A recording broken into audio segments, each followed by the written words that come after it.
നമസ്കാരം. ആനന്ദ് ഇന്റർനാഷണൽ ന്യൂസിലേക്ക് സ്വാഗതം. പ്രധാന വാർത്തകൾ. യുകെയിൽ കുടിയേറ്റ വിഷയത്തിൽ മാത്രമല്ല സാമ്പത്തിക കാര്യങ്ങളിലും കടുത്ത നിയന്ത്രണങ്ങളോടെ രാജ്യത്തെ മുന്നോട്ട് നയിക്കാൻ റിഫോം യുകെ തയ്യാറെടുക്കുന്നുവെന്ന് പാർട്ടി നേതാവ് റോബർട്ട് ജെന്റിക്. അധികാരം കൈവെള്ളയിലായാൽ അഴിച്ചുപണി ഉറപ്പെന്ന റിഫോം യുകെ ബ്രിട്ടനെ തകർക്കാനായി ക്രമീകരിച്ചിരിക്കുന്ന ബെനിഫിറ്റ് ബോംബിനെ നിർവീര്യമാക്കുമെന്നും വിവാദങ്ങൾ സൃഷ്ടിച്ച ടു ചൈൽഡ് ബെനിഫിറ്റ് ക്യാപ് തിരികെ കൊണ്ടുവരുമെന്നും ജെന്റിക്. ആനുകൂല്യങ്ങളെല്ലാം തന്നെ ബ്രിട്ടീഷ് പൗരന്മാർക്ക് മാത്രമായി പരിമിതപ്പെടുത്തുമെന്നും മുൻ കൺസർവേറ്റീവ് മന്ത്രി. യുകെയിലെ വാർഷിക പണപ്പെരുപ്പ നിരക്ക് 3% താഴ്ന്നുവെന്ന വെളിപ്പെടുത്തലുമായി Office for National Statistics. Petrol വില കുറവ്, മാംസം, ബ്രെഡ്, ധാന്യവർഗ്ഗങ്ങൾ എന്നിവയുടെ വിലയിടിവ്, വിമാനയാത്രാ നിരക്കിലെ കുറവാണ് നിരക്ക് താഴാൻ പ്രധാന കാരണം. ഹോട്ടൽ താമസ ചെലവും ഭക്ഷണ വിലയും വർദ്ധിച്ചത് പണപ്പെരുപ്പം കുറയുന്നതിനെ ഭാഗികമായി ബാധിച്ചു. പണപ്പെരുപ്പം കുറയുന്നത് സർക്കാരിന്റെ ബഡ്ജറ്റ് തീരുമാനങ്ങളുടെ ഫലമാണെന്ന് chancellor Rachel Reeves. Supreme Court of the United കിങ്ഡത്തിന്റെ പുതിയ വിധിയിൽ നട്ടം തിരിഞ്ഞ് NHS. മെഡിക്കൽ അശ്രദ്ധ മൂലം പരിക്കേറ്റ കുട്ടികൾക്ക് ജീവിതകാലത്തെ മുഴുവൻ വരുമാന നഷ്ടത്തിനും നഷ്ടപരിഹാരം ആവശ്യപ്പെടാമെന്ന് പുതിയ വിധി. നിർണായക വിധിക്ക് കാരണമായത് 2015 ജനനസമയത്ത് ഓക്സിജൻ കുറവിനെ തുടർന്ന് ഗുരുതരം മസ്തിഷ്കക്ഷതം സംഭവിച്ച പെൺകുട്ടിയുടെ ചികിത്സാ പിഴവ് സംബന്ധിച്ച കേസ്. പുതിയ വിധി NHSന് വൻ സാമ്പത്തിക ബാധ്യത. ലണ്ടനിൽ കൗമാരക്കാരികളുടെ സുരക്ഷ ആശങ്കയാകുന്നു. ഗ്യാങ്ങുകൾ വഴി പെൺകുട്ടികളെ ലൈംഗിക ചൂഷണത്തിന് ഇരയാക്കുന്ന സംഭവങ്ങൾ ഉയരുന്നതായി റിപ്പോർട്ട്. 14 മുതൽ 15 വയസ്സുകാരികളെയാണ് മയക്കുമരുന്ന്, മദ്യം, സമ്മാനങ്ങൾ എന്നിവ നൽകി കെണിയിൽപ്പെടുത്തുന്നത്. സമൂഹ മനസാക്ഷിയെ ഞെട്ടിക്കുന്ന സംഭവങ്ങൾ പുറം ലോകം അറിഞ്ഞത് BBC നടത്തിയ അന്വേഷണത്തിലൂടെ. ട്രംപിന്റെയും അമേരിക്കയുടെയും കടുത്ത ഭീഷണികൾക്കിടയിൽ ഒമാൻ കടലിൽ വ്യാഴാഴ്ച ഇറാനും റഷ്യയും സംയുക്ത നാവിക അഭ്യാസം നടത്തും. US ഇറാനു മേലിൽ സമ്മർദ്ദം ശക്തമാക്കുന്നതിന്റെ ഭാഗമായി സൈനിക വിന്യാസം ശക്തമാക്കി. സംയുക്ത നാവിക അഭ്യാസങ്ങൾ ജനീവയിലും ഇറാനും അമേരിക്കയും തമ്മിൽ നടന്ന 2ാം ഘട്ട ചർച്ചയിലും കാര്യമായ പുരോഗതിയില്ലാതിരിക്കുന്ന സാഹചര്യത്തിൽ ട്രംപിനെതിരെ കടുത്ത മുന്നറിയിപ്പുമായി ഇറാൻ പരമോന്നത നേതാവ് Ayatollah Ali Khamenei. American president Donald Trump പ്രഖ്യാപിച്ച ബോർഡ് ഓഫ് പീസ് പദ്ധതിയിൽ ചേരാനുള്ള ക്ഷണം വത്തിക്കാൻ ഔദ്യോഗികമായി നിരസിച്ചു. ബോർഡിന്റെ ഘടനയും പ്രവർത്തന പരിധിയും കുറച്ച് ആശങ്കകളുണ്ട് എന്ന് വത്തിക്കാൻ. അന്താരാഷ്ട്ര തലത്തിലെ പ്രതിസന്ധി നിയന്ത്രണം പ്രധാനമായും യുണൈറ്റഡ് നേഷൻ മുഖേന തന്നെ നടക്കേണ്ടതാണ് എന്ന നിലപാടിൽ ഉറച്ച് വത്തിക്കാൻ. വത്തിക്കാന്റെ തീരുമാനം ദുഃഖകരമെന്ന് വൈറ്റ് ഹൗസ്. മുസ്ലിം സമുദായത്തിന് സർക്കാർ, അർദ്ധ സർക്കാർ ജോലികളിൽ 5% സംവരണം അനുവദിച്ചുകൊണ്ടുള്ള 2014 ഓർഡിനൻസ് ഔദ്യോഗികമായി റദ്ദാക്കി മഹാരാഷ്ട്ര സർക്കാർ. നിയമമായി മാറ്റാത്ത ഓർഡിനൻസ് കാലഹരണപ്പെട്ടതായി കാണിച്ചാണ് സാമൂഹ്യ നീതി വകുപ്പിന്റെ നടപടി.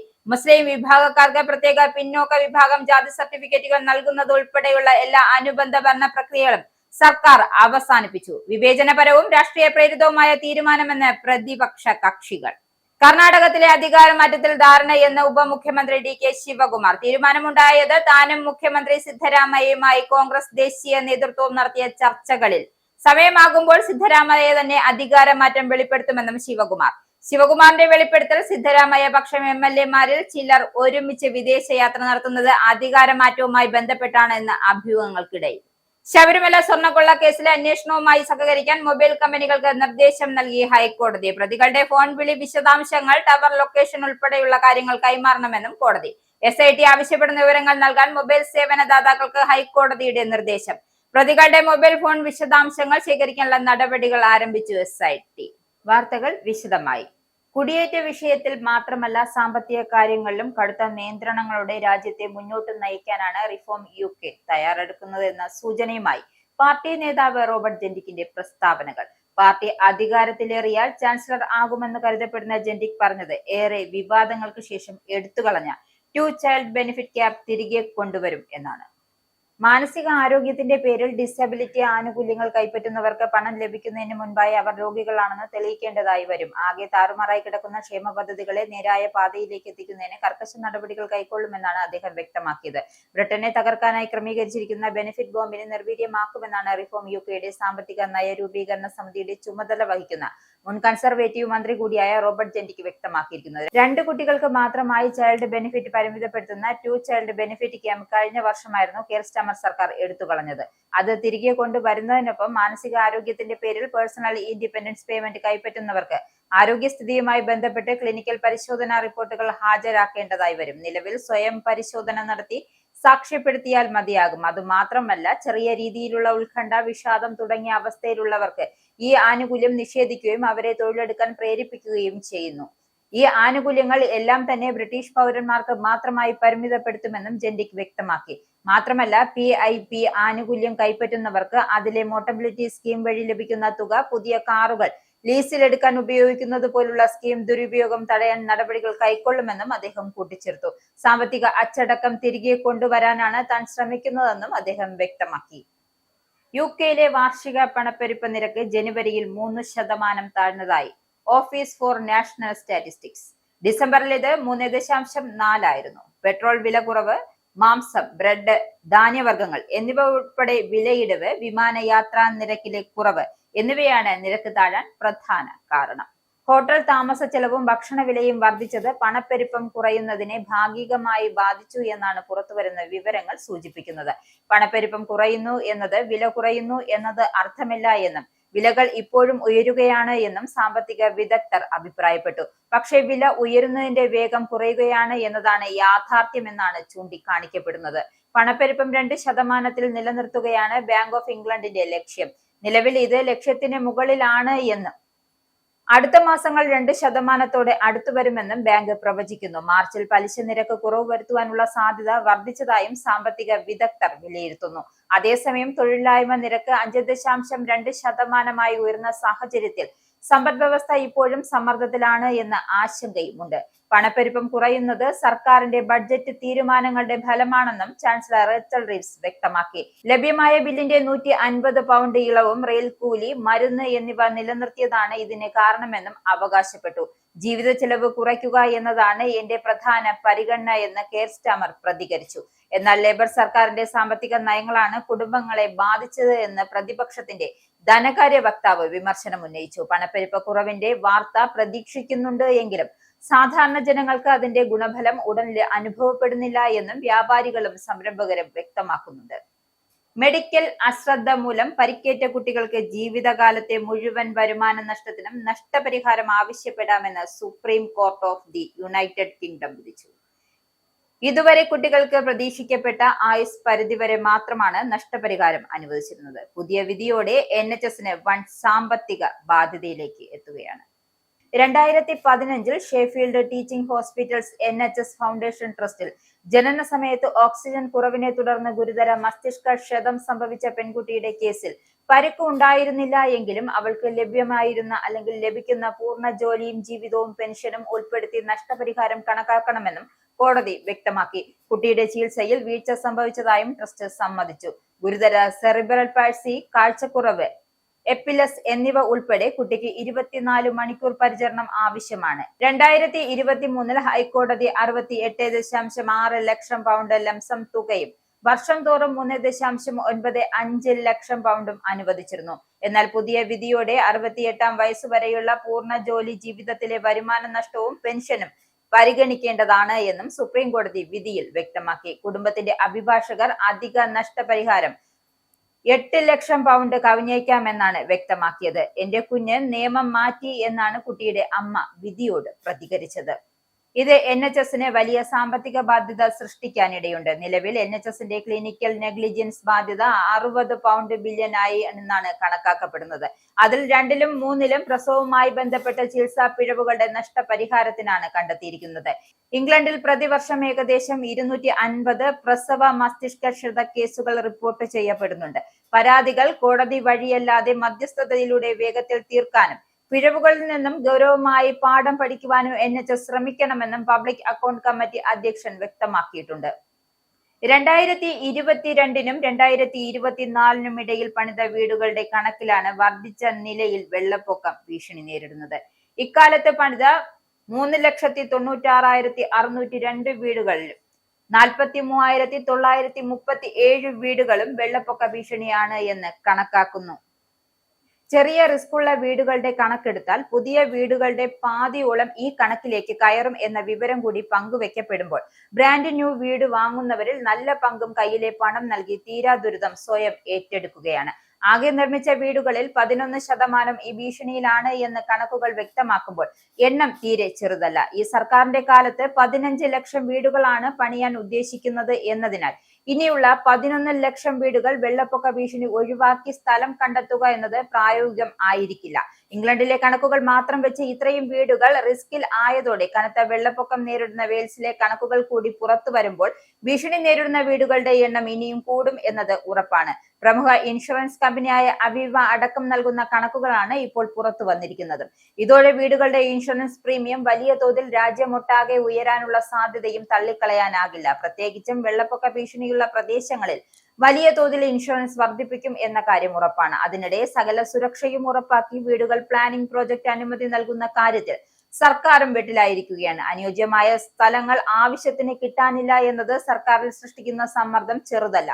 കുടിയേറ്റ നിരക്ക് സകല കണക്കുകൾക്കും ഭേദിച്ച് മുന്നോട്ടു പോകുമ്പോൾ ഇപ്പോൾ ഹോട്ടലുകൾ കഴിയുന്ന അഭയാർത്ഥികൾക്കും പാർപ്പിട സൗകര്യം ഒരുക്കേണ്ട സമ്മർദ്ദം ഏറ്റെടുക്കുകയാണ് സർക്കാർ. നിയമപരമായി എത്തിയ കുടിയേറ്റക്കാരും വീട് കിട്ടാൻ നെട്ടോട്ടം ഓടുമ്പോൾ അടിയന്തരമായി ലക്ഷക്കണക്കിന് വീടുകളുടെ ആവശ്യമാണ് ബ്രിട്ടനിൽ ഉണ്ടായിരിക്കുന്നത്. കനത്ത വാടക നൽകി കഴിയാൻ വിധിക്കപ്പെട്ടവർക്കും സ്വന്തമായി ഒരു വീട് വേണമെങ്കിൽ സർക്കാർ കൂടുതലായി വീടുകൾക്ക് സമ്മതപത്രം നൽകിയേ മതിയാകൂ. ഇതിനൊക്കെ പുറകെ കാലാവസ്ഥാ വ്യതിയാനത്തിന്റെ സൂചന നൽകിയ റെക്കോർഡ് മഴ പെയ്തു കൂടി ആയപ്പോൾ പണിത വീടുകളിലും താമസിക്കാൻ പറ്റാത്ത ദുരവസ്ഥയിലേക്ക് ബ്രിട്ടനിലെ ഭവനരംഗം മാറിയിരിക്കുകയാണ്.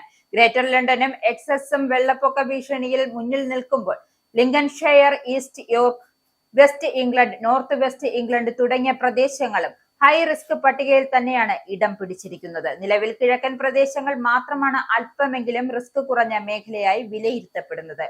വെയിൽസിലെ ഇൻസിബിൾ പ്രദേശത്ത് തുടർച്ചയായ വെള്ളപ്പൊക്ക ശല്യം കാരണം ജീവിക്കാൻ കഴിയില്ല എന്നതായതോടെ ഈ പ്രദേശത്തെ മുഴുവൻ വീടുകളും വിലയിട്ട് എടുക്കാൻ കൗൺസിൽ തയ്യാറാവുകയാണ്. കെന്റിലെ ഡെൻബറി വെയിൽസ് പ്രദേശത്തും ഫിൻലാൻഡ് റിസ്ക് ഇൻഷുറൻസ് നൽകാൻ കമ്പനികൾ മടിക്കുന്നതും തുടർച്ചയായ വെള്ളപ്പൊക്ക ഭീഷണി മൂലമാണ്. ലണ്ടൻ നഗരത്തിലെ റിക്ഷക്കാർക്ക് കടുത്ത നിയന്ത്രണം ഏർപ്പെടുത്താൻ UK സർക്കാർ തയ്യാറെടുക്കുന്നു. 7 മിനിറ്റ് നേരത്തെ യാത്രയ്ക്ക് ഒരു വിനോദസഞ്ചാരിയിൽ നിന്നും 450 പൗണ്ട് ഈടാക്കിയ സംഭവം വലിയ ചർച്ചയായതിനെ തുടർന്നാണ് ട്രാൻസ്പോർട്ട് ഫോർ ലണ്ടൻ റിക്ഷ ഡ്രൈവർമാർക്ക് പുതിയ നിയമങ്ങളുമായി എത്തുന്നത്. പുതിയ നിയമം അനുസരിച്ച് റിക്ഷക്കാർക്ക് ഒരു സേഫ്റ്റി ടെസ്റ്റ് പാസ്സാകേണ്ടതായി വരും. അതുപോലെ ഡ്രൈവിംഗ് തിയറി ടെസ്റ്റും ഉണ്ടായിരിക്കും. അതിനു പുറമെ ഇംഗ്ലീഷ് ഭാഷയിൽ പ്രാവീണ്യം നേടുകയും ഒപ്പം ലൈസൻസ് എടുക്കുകയും വേണം. ലൈസൻസിന് ഒരു ഫീസും ഉണ്ടായിരിക്കും. യാതൊരു നിയന്ത്രണങ്ങളും ലൈസൻസും ഇല്ലാതെ പരുക്കൻ ഡ്രൈവിംഗുമായി നിരത്തിലെത്തുന്ന റിക്ഷക്കാരെ തികച്ചും അപകടകാരികളായാണ് പൊതുവെ വിലയിരുത്തപ്പെടുന്നത്. തലസ്ഥാനം കാണാനെത്തുന്ന സഞ്ചാരികളെ അവർ പിഴിഞ്ഞ് പണം ഈടാക്കുന്നതും നിരവധി തവണ ചർച്ചയായിരുന്നു. നിരക്കുകളുടെ കാര്യത്തിലും ചില ചട്ടങ്ങൾ കൊണ്ടുവരുന്നുണ്ട്. യാത്രക്കാർക്ക് അടിസ്ഥാന നിരക്കായ 5 പൗണ്ട് നൽകേണ്ടതായി വരും. പിന്നീട് മിനിറ്റിന് 1 പൗണ്ട് വെച്ചായിരിക്കും നിരക്ക്. ഓരോ അധിക യാത്രക്കാരനും മിനിറ്റിൽ 3 പൗണ്ട് വീതം നൽകേണ്ടതായി വരും. ലണ്ടനിൽ ഗ്യാങ്ങുകൾ വഴി പെൺകുട്ടികളെ ലൈംഗിക ചൂഷണത്തിന് ഇരയാക്കുന്ന സംഭവങ്ങൾ ആശങ്കാജനകമാണെന്ന് റിപ്പോർട്ട്. BBC നടത്തിയ അന്വേഷണത്തിലാണ് സമൂഹ മനസ്സാക്ഷിയെ ഞെട്ടിക്കുന്ന സംഭവങ്ങൾ പുറം ലോകം അറിഞ്ഞത്. 14 മുതൽ 15 വയസ്സുവരെയുള്ള കുട്ടികളാണ് മയക്കുമരുന്ന്, മദ്യം, സമ്മാനങ്ങൾ എന്നിവ നൽകി കെണിയിൽ വീഴുന്നത്. തങ്ങളെ വശീകരിച്ച് ലൈംഗികമായി ഉപയോഗിച്ചുവെന്ന് നിരവധി ഇരകൾ വ്യക്തമാക്കിയിരിക്കുകയാണ്. മയക്കുമരുന്ന് നൽകിയാണ് ചിലരെ ബലാത്സംഗത്തിന് ഇരയാക്കിയത്. എന്നാൽ ചിലരെ ഡ്രഗ് വ്യാപാരം, ആയുധ ഇടപാട്, മൊബൈൽ ഫോൺ മോഷണം എന്നീ അസാൻമാർഗിക പ്രവർത്തനങ്ങൾക്കായി കെണിയിൽ വീഴ്ചതായും അന്വേഷണത്തിൽ നിന്നും വ്യക്തമാക്കി. ഗ്യാങ് ലോകത്ത് എത്തിപ്പെട്ടാൽ പെൺകുട്ടികൾ ഏറ്റവും താഴത്തെ നിലയിലാണെന്നും അവർക്ക് നോ എന്ന് പറയാൻ കഴിയില്ല എന്ന് മെട്രോപൊളിറ്റൻ പോലീസ് ഉദ്യോഗസ്ഥർ വ്യക്തമാക്കുന്നു. ഗ്യാങ് ചൂഷണത്തെ കുറിച്ചുള്ള ദേശീയ ശ്രദ്ധ വടക്കൻ ഇംഗ്ലണ്ടിലെ റോദർഹാം, റോച്ച്ഡെയിൽ, ഓൾഹാം എന്നിവിടങ്ങളിലേക്കാണ് മുൻപ് കേന്ദ്രീകരിച്ചിരുന്നത്. എന്നാൽ ലണ്ടനിലും സമാന രീതിയിലുള്ള ചൂഷണം വ്യാപകമാണ് എന്ന് അന്വേഷണത്തിൽ നിന്ന് വ്യക്തമായിരിക്കുകയാണ്. വിവിധ ജാതി വർഗ പശ്ചാത്തലങ്ങളുള്ള ഗ്യാങ്ങുകളാണ് പ്രവർത്തിക്കുന്നതെന്നും പോലീസ് വ്യക്തമാക്കിയിട്ടുണ്ട്. ലണ്ടൻ മേയർ സാദിഖ് ഖാൻ എല്ലാ തരത്തിലുള്ള ബാല ലൈംഗിക ചൂഷണത്തെയും ശക്തമായി നേരിടാൻ പോലീസ് സംവിധാനത്തെ പിന്തുണയ്ക്കുമെന്ന് വ്യക്തമാക്കിയിട്ടുണ്ട്. മെട്രോപൊളിറ്റൻ പോലീസ് ഓരോ വർഷവും ഏകദേശം 2000 ബാലചൂഷണ കേസുകൾ രജിസ്റ്റർ ചെയ്യുന്നതായും വ്യക്തമാക്കി. ഇതിൽ ലൈംഗിക ചൂഷണവും ക്രിമിനൽ ചൂഷണവും ഉൾപ്പെടുന്നുണ്ട്. ദേശീയ അവലോകനത്തിന് പിന്നാലെ 1200 കേസുകൾ പുനഃപരിശോധിക്കുമെന്നും അറിയിച്ചു. ഇതോടൊപ്പം ഗ്രൂപ്പ് അടിസ്ഥാനത്തിലുള്ള ലൈംഗിക ചൂഷണത്തെക്കുറിച്ച് സ്വതന്ത്ര അന്വേഷണം ആരംഭിക്കാനിരിക്കെയാണ് ഇരകളുടെ മൊഴികൾ അനുസരിച്ച് പലരും തകർന്ന കുടുംബ പശ്ചാത്തലവും ദാരിദ്ര്യവും മാനസിക ഒറ്റപ്പെടലും മൂലം ഗ്യാങ്ങുകളുടെ വലയത്തിൽപ്പെടുന്നതായി സാമൂഹ്യ പ്രവർത്തകർ ചൂണ്ടിക്കാട്ടി. അമേരിക്കയുടെയും പ്രസിഡന്റ് ഡൊണാൾഡ് ട്രംപിന്റെയും കടുത്ത ഭീഷണികൾ നിലനിൽക്കുന്നതിനിടെ ഒമാൻ കടലിൽ വ്യാഴാഴ്ച ഇറാനും റഷ്യയും സംയുക്ത നാവിക അഭ്യാസങ്ങൾ നടത്തും. ജനീവയിൽ ഇറാനും അമേരിക്കയും തമ്മിൽ നടന്ന രണ്ടാം ഘട്ട ചർച്ചയിലും കാര്യമായ പുരോഗതി ഇല്ലാതിരിക്കുന്ന സാഹചര്യത്തിൽ കൂടിയാണ് ഈ നീക്കം. മേഖലയിൽ വിന്യസിച്ചിരിക്കുന്ന US നാവികസേനയ്ക്ക് വെല്ലുവിളി സൃഷ്ടിച്ച് ഹോർമുസ് കടലിടുക്കിൽ ഇറാൻ സൈന്യം കഴിഞ്ഞ ദിവസം അഭ്യാസങ്ങൾ നടത്തിയിരുന്നു. ഇതിന് പിന്നാലെയാണ് ഇറാനും റഷ്യയും സംയുക്ത നാവിക അഭ്യാസം ഒമാൻ കടലിലും ഇന്ത്യൻ മഹാസമുദ്രത്തിലുമായി നടക്കാൻ പോകുന്നത്. കടൽ സുരക്ഷ ശക്തിപ്പെടുത്തുക, ഇരു രാജ്യങ്ങളുടെയും നാവികസേനകൾ തമ്മിലുള്ള ബന്ധം ദൃഢമാക്കുക എന്നിവയാണ് ഇതിന്റെ ലക്ഷ്യമെന്നും സംയുക്ത നാവിക അഭ്യാസത്തിന്റെ വക്താവ് വ്യക്തമാക്കിയിട്ടുണ്ട്. ജനീവയിലെ ചർച്ചകൾക്ക് മുന്നോടിയായി US ഇറാനുമേൽ സമ്മർദ്ദം ശക്തമാക്കുന്നതിന്റെ ഭാഗമായി സൈനിക വിന്യാസം ശക്തമാക്കിയിരിക്കുന്നത്. വിമാനവാഹിനി കപ്പലുകൾ അടക്കം അയച്ച് പശ്ചിമേഷ്യയിലെ സൈനിക ശക്തി അമേരിക്ക വർദ്ധിപ്പിച്ചു കൊണ്ടിരിക്കുന്നതിനിടയിലാണ് ഇറാൻ പരമോന്നത നേതാവ് ആയത്തുള്ള അലി ഖമേനി കടുത്ത മുന്നറിയിപ്പുമായി രംഗത്തെത്തിയത്. അമേരിക്കൻ പ്രസിഡന്റ് ഡൊണാൾഡ് ട്രംപ് പ്രഖ്യാപിച്ച ബോർഡ് ഓഫ് പീസ് പദ്ധതിയിൽ ചേരാനുള്ള ക്ഷണം വത്തിക്കാൻ ഔദ്യോഗികമായി നിരസിച്ചു.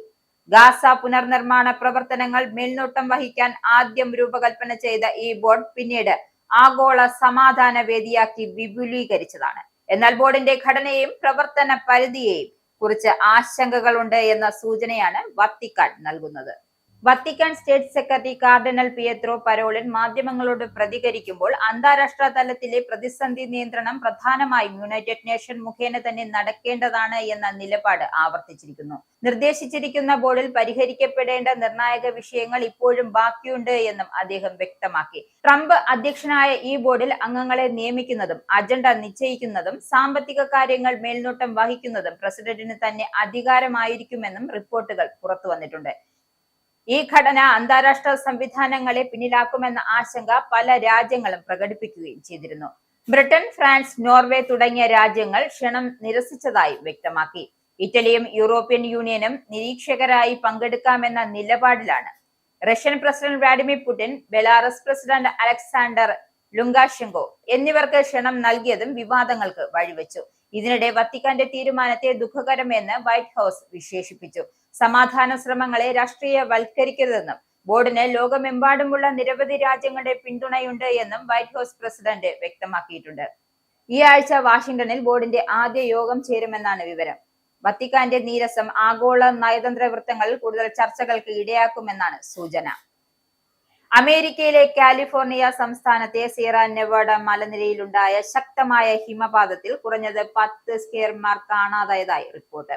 6 പേർ ഹിമപാത പ്രദേശത്ത് കുടുങ്ങിക്കിടക്കുകയാണെന്നും രക്ഷാപ്രവർത്തനം പുരോഗമിക്കുകയാണ് എന്നും അധികൃതർ അറിയിച്ചു. ചൊവ്വാഴ്ച ട്രക്കിയുടെ സമീപത്തെ കാസിൽ പീക്ക് പ്രദേശത്ത് ഹിമപാതം ഉണ്ടായത്. ലേക്ക് ടാങ്കോയിലെ വടക്കായി ഏകദേശം 10 മൈൽ അകലെയാണ് ഇത്. കനത്ത മഞ്ഞുവീഴ്ചയായിരുന്നു പ്രദേശത്ത് അനുഭവപ്പെട്ടിരുന്നത്. നെവാഡ കൗണ്ടി ഷെറീഫസ് ഓഫീസ് പുറത്തുവിട്ട പ്രസ്താവന അനുസരിച്ച് 4 സ്കീം ഗൈഡുകൾ 12 ക്ലയന്റുകൾ അടങ്ങുന്ന 16 സംഘമാണ് ഹിമപാതത്തിൽപ്പെട്ടത്. ഇതിൽ 6 പേർ ജീവനോടെ രക്ഷപ്പെട്ട് സ്ഥലത്ത് തന്നെ തുടരുകയാണെന്നും 10 പേർ കാണാതായിരിക്കുകയാണെന്നും അധികൃതർ അറിയിച്ചു. രക്ഷാപ്രവർത്തനത്തിനായി Boreal Mountain Ski Resort, Tahoe ഡോണറിൽ ആൾട്ടർ ക്രീക്ക് അഡ്വഞ്ചർ സെന്ററിലും നിന്നും പ്രത്യേക പരിശീലനം നേടിയ സ്കീ രക്ഷാ സംഘങ്ങൾ പുറപ്പെട്ടതായും അധികൃതർ അറിയിച്ചു. കുടുങ്ങിയ 6 പേരും സുരക്ഷിതമായ സ്ഥലത്ത് കഴിയാൻ നിർദ്ദേശം നൽകിയിട്ടുണ്ട്. കൂടാതെ ആൾട്ടർ ക്രീക്ക് കേന്ദ്രത്തിൽ നിന്നും സ്റ്റാറ്റോകാറ്റ് സംഘവും തിരച്ചിലിനായി വിന്യസിച്ചു. കനത്ത മഞ്ഞുവീഴ്ചയെ തുടരുന്നതിനാൽ രക്ഷാപ്രവർത്തനം വെല്ലുവിളിയാകുന്നു എന്നും അധികൃതർ വ്യക്തമാക്കിയിട്ടുണ്ട്. ഇനി പൗണ്ട്, യൂറോ, ഡോളർ, രൂപ ഇന്നത്തെ വിനിമയ നിരക്ക്. 1 പൗണ്ട് 122.82 ഇന്ത്യൻ രൂപ. 1 pound 1.14 euro. 1 US dollar 91.08 Indian രൂപ. 1 യൂറോ 107.39 ഇന്ത്യൻ രൂപ. 1 pound 1.35 US dollar. 1 Canadian dollar 66.47 Indian രൂപ. ഇനിയൊരു ഇടവേള.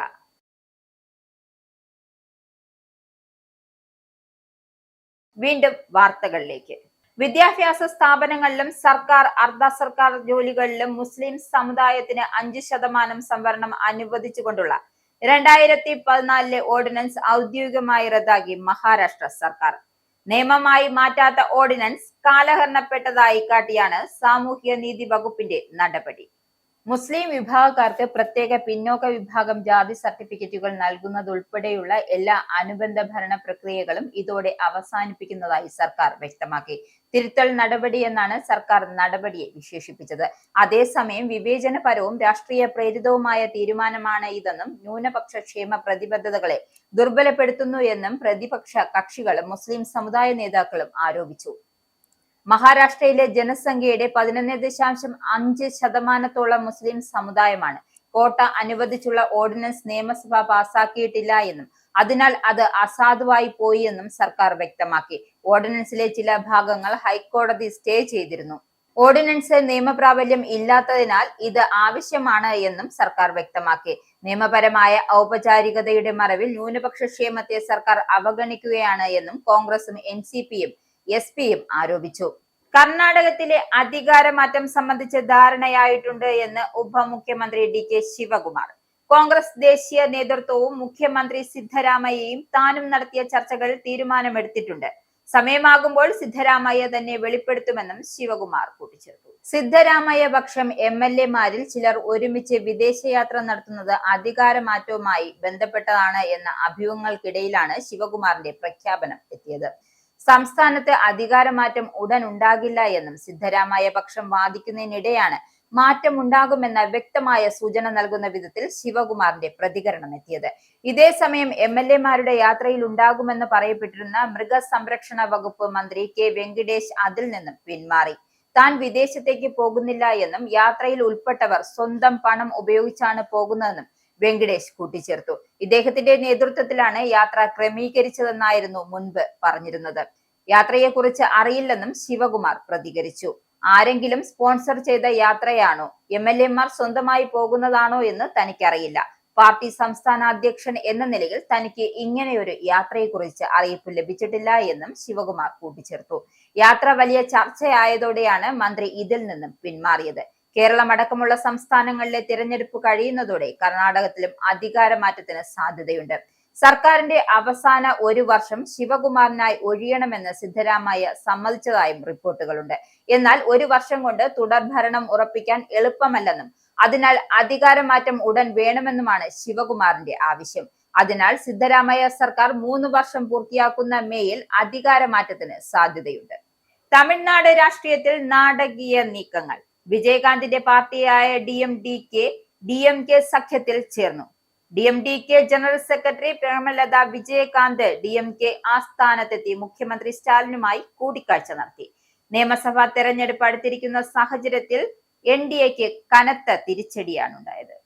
വിജയകാന്തിന്റെ പാർട്ടിയെ മിന്നൽ നീക്കത്തിലൂടെയാണ് DMKയിലേക്ക് എത്തിച്ചിരിക്കുന്നത്. കുറെ ദിവസങ്ങളായി ഇതു സംബന്ധിച്ച ചർച്ചകൾ നടക്കുന്നുണ്ട്. DMK വലിയ ആവശ്യങ്ങളാണ് ഉന്നയിക്കുന്നതെന്നും അതൊക്കെ അംഗീകരിക്കുന്നതിൽ പ്രയാസമുണ്ട് എന്നും കഴിഞ്ഞ ദിവസങ്ങളിൽ DMKയുടെ മുതിർന്ന നേതാവ് പറഞ്ഞിരുന്നു. ഇന്നലെ വൈകിട്ടും NDA സഖ്യത്തിലേക്ക് DMK പോകുമെന്നുള്ള സൂചനകളാണ് ഉണ്ടായിരുന്നത്. എന്നാൽ കനത്ത പ്രഹരം ഏൽപ്പിച്ചുകൊണ്ടാണ് DMKയിലേക്ക് ചേരുന്നത്. DMKയ്ക്കൊപ്പം ചേരുന്നത് പ്രവർത്തകരുടെ ആഗ്രഹപ്രകാരമാണ് എന്ന് പ്രേമലത അറിയിച്ചു. 200-ലധികം സീറ്റ് DMK സഖ്യം നേടും. 2016-ൽ വിജയകാന്ത് ആഗ്രഹിച്ച മുന്നണി ഇപ്പോൾ യാഥാർത്ഥ്യമായി. സീറ്റുകളിലെ തീരുമാനം പിന്നീട് ആയിരിക്കുമെന്നും രാജ്യസഭാ സീറ്റിന്റെ കാര്യം സ്റ്റാലിൻ തീരുമാനിക്കുമെന്നും പ്രേമലത കൂട്ടിച്ചേർത്തു. ക്യാപ്റ്റൻ അടുത്ത സുഹൃത്തായിരുന്നു എന്നാണ് സ്റ്റാലിന്റെ പ്രതികരണം. ശബരിമല സ്വർണ്ണക്കൊള്ള കേസിൽ അന്വേഷണവുമായി സഹകരിക്കാൻ മൊബൈൽ കമ്പനികൾക്ക് നിർദ്ദേശം നൽകി കോടതി. പ്രതികളുടെ ഫോൺ വിളി വിശദാംശങ്ങൾ, ടവർ ലൊക്കേഷൻ ഉൾപ്പെടെയുള്ള കാര്യങ്ങൾ കൈമാറണമെന്ന് കോടതി ഉത്തരവിട്ടു. SIT ആവശ്യപ്പെടുന്ന വിവരങ്ങൾ നൽകാൻ മൊബൈൽ സേവന ദാതാക്കൾക്കാണ് ഹൈക്കോടതി നിർദ്ദേശം നൽകിയത്. SIT ആവശ്യപ്രകാരമാണ് ഹൈക്കോടതി ഉത്തരവ്. ശബരിമല സ്വർണ്ണക്കൊള്ള കേസിൽ ഹൈക്കോടതിയിൽ അടച്ചിട്ട മുറിയിലാണ് വാദം തുടങ്ങിയത്.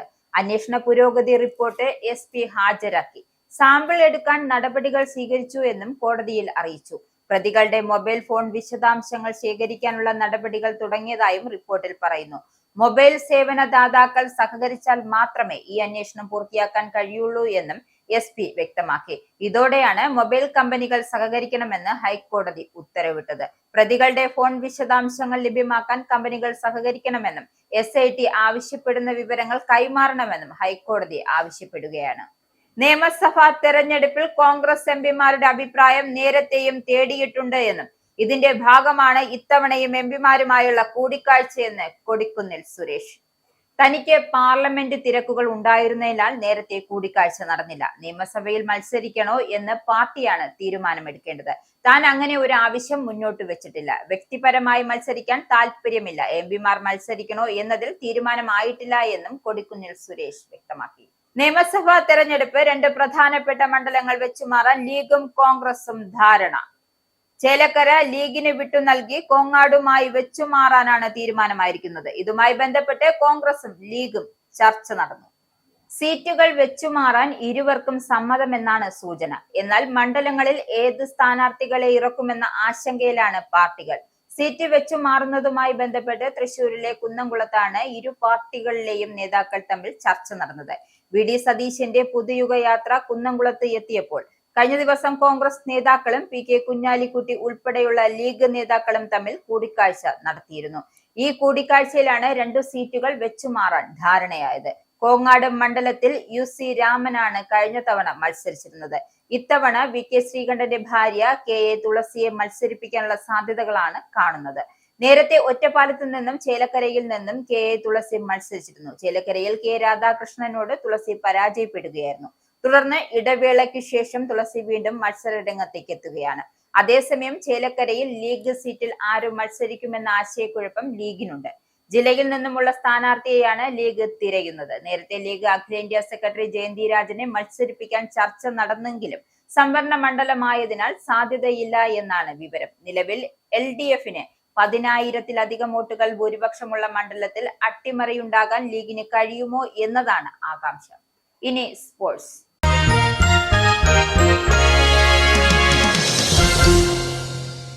T20 ലോകകപ്പിൽ അപരാജിതരായ ഇന്ത്യ സൂപ്പർ 8ലേക്ക്. അവസാന ഗ്രൂപ്പ് മത്സരത്തിൽ നെതർലാൻഡിനെ തോൽപ്പിച്ചാണ് ഇന്ത്യയുടെ കുതിപ്പ്. അഹമ്മദാബാദിൽ നടന്ന മത്സരത്തിൽ 17 റൺസിനാണ് ഇന്ത്യ വിജയം സ്വന്തമാക്കിയത്. ഇന്ത്യ ഉയർത്തിയ 194 റൺസ് വിജയത്തിലേക്ക് ബാറ്റ് വീശിയ ഡച്ച് പടയ്ക്ക് നിശ്ചിത ഓവറിൽ 7 വിക്കറ്റ് നഷ്ടത്തിൽ 176 റൺസ് മാത്രമേ നേടാനായുള്ളൂ. ഇന്ത്യക്ക് വേണ്ടി വരുൺ ചക്രവർത്തി 3 വിക്കറ്റുകൾ വീഴ്ത്തി. അഹമ്മദാബാദ് ടോസ് നേടിയ ഇന്ത്യ ആദ്യം ബാറ്റിംഗിന് ഇറങ്ങുകയായിരുന്നു. നിശ്ചിത 20 ഓവറിൽ 6 വിക്കറ്റ് നഷ്ടത്തിൽ 193 റൺസാണ് ഇന്ത്യ അടിച്ചെടുത്തത്. ഇന്ത്യക്ക് വേണ്ടി ശിവം ദുബൈ വെടിക്കെട്ട് അർദ്ധ സെഞ്ചുറി നേടി തിളങ്ങി. 31 പന്തിൽ 66 റൺസ് എടുത്ത ദുബൈ ആണ് ഇന്ത്യയുടെ ടോപ്പ് സ്കോറർ. മറുപടി ബാറ്റിംഗിൽ ഭേദപ്പെട്ട തുടക്കമാണ് നെതർലൻഡ്സ് കാഴ്ചവെച്ചതെങ്കിലും മധ്യ ഓവറുകളിൽ വിക്കറ്റ് തുടരെ വീണതാണ് തിരിച്ചടിയായത്. ഒരു ഘട്ടത്തിൽ 125-ന് 6 വിക്കറ്റ് എന്ന നിലയിലേക്ക് വീണ നെതർലൻഡ്സ് സ്കോറിംഗ് വേഗം കുറഞ്ഞതോടെ വിജയപ്രതീക്ഷകൾ അവസാനിക്കുകയായിരുന്നു. 23 പന്തിൽ 33 റൺസ് നേടിയ ബാസ് ഡേഡ്ലിയുടെയാണ് നെതർലൻഡ്സിന്റെ ടോപ്പ് സ്കോറർ. 3 വിക്കറ്റ് നേടിയ വരുൺ ചക്രവർത്തിയാണ് ഇന്ത്യക്ക് ബോളിംഗിൽ നിർണായകമായത്. പ്രധാന വാർത്തകൾ ഒരിക്കൽ കൂടി. UK-യിൽ കുടിയേറ്റ വിഷയത്തിൽ മാത്രമല്ല സാമ്പത്തിക കാര്യങ്ങളിലും കടുത്ത നിയന്ത്രണങ്ങളോടെ രാജ്യത്തെ മുന്നോട്ട് നയിക്കാൻ റിഫോം UK തയ്യാറെടുക്കുന്നുവെന്ന് പാർട്ടി നേതാവ് റോബർട്ട് ജെന്റിക്. അധികാരം കൈവെള്ളയിലായാൽ അഴിച്ചുപണി ഉറപ്പെന്ന reform UK.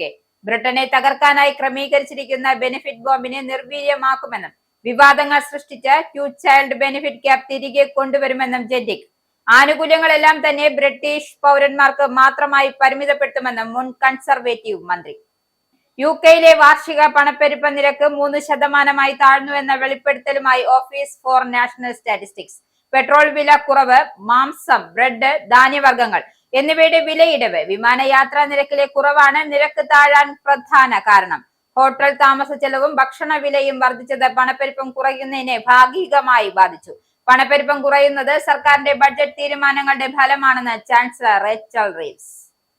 Supreme Court of the United കിങ്ഡത്തിന്റെ പുതിയ വിധിയിൽ നട്ടം തിരിഞ്ഞ് NHS. മെഡിക്കൽ അശ്രദ്ധ മൂലം പരിക്കേറ്റ കുട്ടികൾക്ക് ജീവിതകാലത്തെ മുഴുവൻ വരുമാന നഷ്ടത്തിനും നഷ്ടപരിഹാരം ആവശ്യപ്പെടാമെന്ന പുതിയ വിധി. നിർണായക വിധിക്ക് കാരണമായത് 2015-ലെ ജനനസമയത്ത് ഓക്സിജൻ കുറവിനെ തുടർന്ന് ഗുരുതര മസ്തിഷ്ക ക്ഷതം സംഭവിച്ച പെൺകുട്ടിയുടെ ചികിത്സാ പിഴവ് സംബന്ധിച്ച കേസ്. പുതിയ വിധി NHSന് വൻ സാമ്പത്തിക ബാധ്യത. ലണ്ടനിൽ കൗമാരക്കാരികളുടെ സുരക്ഷ ആശങ്കയാകുന്നു. ഗ്യാങ്ങുകൾ വഴി പെൺകുട്ടികളെ ലൈംഗിക ചൂഷണത്തിന് ഇരയാക്കുന്ന സംഭവങ്ങൾ ഉയരുന്നതായി റിപ്പോർട്ട്. 14 മുതൽ 15 വയസ്സുകാരികളെയാണ് മയക്കുമരുന്ന്, മദ്യം, സമ്മാനങ്ങൾ എന്നിവ നൽകി കെണിയിൽപ്പെടുത്തുന്നത്. സമൂഹ മനസാക്ഷിയെ ഞെട്ടിക്കുന്ന സംഭവങ്ങൾ പുറം ലോകം അറിഞ്ഞത് BBC നടത്തിയ അന്വേഷണത്തിലൂടെ. ട്രംപിന്റെയും അമേരിക്കയുടെയും കടുത്ത ഭീഷണികൾക്കിടയിൽ ഒമാൻ കടലിൽ വ്യാഴാഴ്ച ഇറാനും റഷ്യയും സംയുക്ത നാവിക അഭ്യാസം നടത്തും. US ഇറാനുമേലിൽ സമ്മർദ്ദം ശക്തമാക്കുന്നതിന്റെ ഭാഗമായി സൈനിക വിന്യാസം ശക്തമാക്കി. സംയുക്ത നാവിക അഭ്യാസങ്ങൾ ജനീവയിലും ഇറാനും അമേരിക്കയും തമ്മിൽ നടന്ന 2ാം ഘട്ട ചർച്ചയിലും കാര്യമായ പുരോഗതി ഇല്ലാതിരിക്കുന്ന സാഹചര്യത്തിൽ ട്രംപിനെതിരെ കടുത്ത മുന്നറിയിപ്പുമായി ഇറാൻ പരമോന്നത നേതാവ് Ayatollah Ali Khamenei. American president Donald Trump പ്രഖ്യാപിച്ച ബോർഡ് ഓഫ് പീസ് പദ്ധതിയിൽ ചേരാനുള്ള ക്ഷണം വത്തിക്കാൻ ഔദ്യോഗികമായി നിരസിച്ചു. ബോർഡിന്റെ ഘടനയും പ്രവർത്തന പരിധിയും കുറച്ച് ആശങ്കകളുണ്ട് എന്ന് വത്തിക്കാൻ. അന്താരാഷ്ട്ര തലത്തിലെ പ്രതിസന്ധി നിയന്ത്രണം പ്രധാനമായും യുണൈറ്റഡ് നേഷൻ മുഖേന തന്നെ നടക്കേണ്ടതാണ് എന്ന നിലപാടിൽ ഉറച്ച് വത്തിക്കാൻ. വത്തിക്കാന്റെ തീരുമാനം ദുഃഖകരമെന്ന് വൈറ്റ് ഹൗസ്. മുസ്ലിം സമുദായത്തിന് സർക്കാർ, അർദ്ധ സർക്കാർ ജോലികളിൽ 5% സംവരണം അനുവദിച്ചുകൊണ്ടുള്ള 2014 ഓർഡിനൻസ് ഔദ്യോഗികമായി റദ്ദാക്കി മഹാരാഷ്ട്ര സർക്കാർ. നിയമമായി മാറ്റാത്ത ഓർഡിനൻസ് കാലഹരണപ്പെട്ടതായി കാണിച്ചാണ് സാമൂഹ്യ നീതി വകുപ്പിന്റെ നടപടി. മുസ്ലിം വിഭാഗക്കാർക്ക് പ്രത്യേക പിന്നോക്ക വിഭാഗം ജാതി സർട്ടിഫിക്കറ്റുകൾ നൽകുന്നത് ഉൾപ്പെടെയുള്ള എല്ലാ അനുബന്ധ ഭരണ പ്രക്രിയകളും സർക്കാർ അവസാനിപ്പിച്ചു. വിവേചനപരവും രാഷ്ട്രീയ പ്രേരിതവുമായ തീരുമാനമെന്ന് പ്രതിപക്ഷ കക്ഷികൾ. കർണാടകത്തിലെ അധികാരമാറ്റത്തിൽ ധാരണയെന്ന് ഉപമുഖ്യമന്ത്രി DK ശിവകുമാർ. തീരുമാനമുണ്ടായത് താനും മുഖ്യമന്ത്രി സിദ്ധരാമയ്യയുമായി കോൺഗ്രസ് ദേശീയ നേതൃത്വവും നടത്തിയ ചർച്ചകളിൽ. സമയമാകുമ്പോൾ സിദ്ധരാമയ്യ തന്നെ അധികാരമാറ്റം വെളിപ്പെടുത്തുമെന്നും ശിവകുമാർ. ശിവകുമാറിന്റെ വെളിപ്പെടുത്തൽ സിദ്ധരാമയ്യ പക്ഷം MLA-മാരിൽ ചിലർ ഒരുമിച്ച് വിദേശയാത്ര നടത്തുന്നത് അധികാരമാറ്റവുമായി ബന്ധപ്പെട്ടാണ് എന്ന അഭ്യൂഹങ്ങൾക്കിടയിൽ. ശബരിമല സ്വർണ്ണക്കൊള്ള കേസിലെ അന്വേഷണവുമായി സഹകരിക്കാൻ മൊബൈൽ കമ്പനികൾക്ക് നിർദ്ദേശം നൽകി ഹൈക്കോടതി. പ്രതികളുടെ ഫോൺ വിളി വിശദാംശങ്ങൾ, ടവർ ലൊക്കേഷൻ ഉൾപ്പെടെയുള്ള കാര്യങ്ങൾ കൈമാറണമെന്നും കോടതി. SIT ആവശ്യപ്പെടുന്ന വിവരങ്ങൾ നൽകാൻ മൊബൈൽ സേവന ദാതാക്കൾക്ക് ഹൈക്കോടതിയുടെ നിർദ്ദേശം. പ്രതികളുടെ മൊബൈൽ ഫോൺ വിശദാംശങ്ങൾ ശേഖരിക്കാനുള്ള നടപടികൾ ആരംഭിച്ചു SIT. ഈ ബുള്ളറ്റിൻ ഇവിടെ സമാപിക്കുന്നു. നന്ദി, നമസ്കാരം.